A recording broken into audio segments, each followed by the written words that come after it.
This is where our neon resides, this is where it all lives, and neon never dies.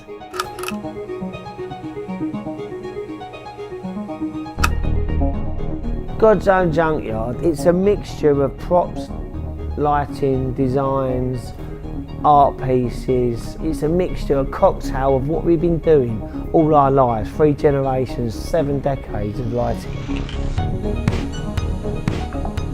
What I love about neon, it all begins with a straight cane of glass. It's all handmade. When you go from pencil and paper to your final sketch and to your final design, and the guys that build it with you, you're hands-on. And what I love about it is you're part of the whole process, and you give it to someone.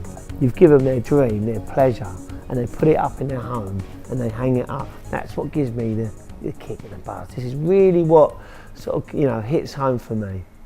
You've got luxury addiction, which is an addiction. Neon is an addiction, as you can tell with me. And then you've got dreaming lips. Magic, that's one of my daughter Amber's ones. That's one of her little pieces. She made that all herself. The 4th generation, which is great to see. The Hot, that's one of mine, with gold glitter in the background. That's quite a nice one. Over here you've got one of the biggest mirror balls in Europe, 2.5 metres high, and it takes about 8 of us to lift it.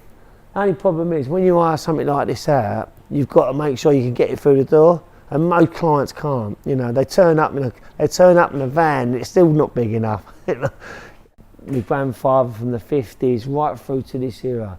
We had so much stuff, so many props, lighting. We decided to get it all out.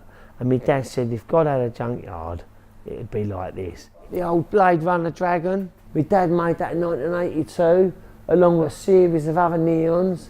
And when we got it back, we had to repair the tongue and part of the head that was broken, but it was well featured, and that's quite a well-known piece. My grandfather made this Philips sign here. This was something he made for Philips, based up near Southend they were at the time. We took this down and put another one up. This is an old original one. My grandfather, watching him build and make signs, carnival signs, bringing them home, breaking them down, putting them in the back garden, wiring them up.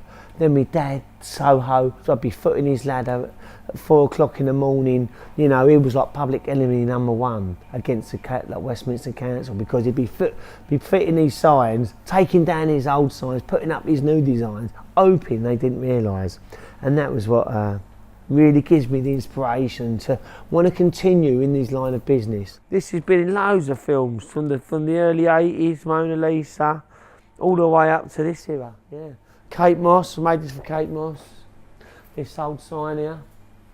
Erotic show. Pop in and see Jesus.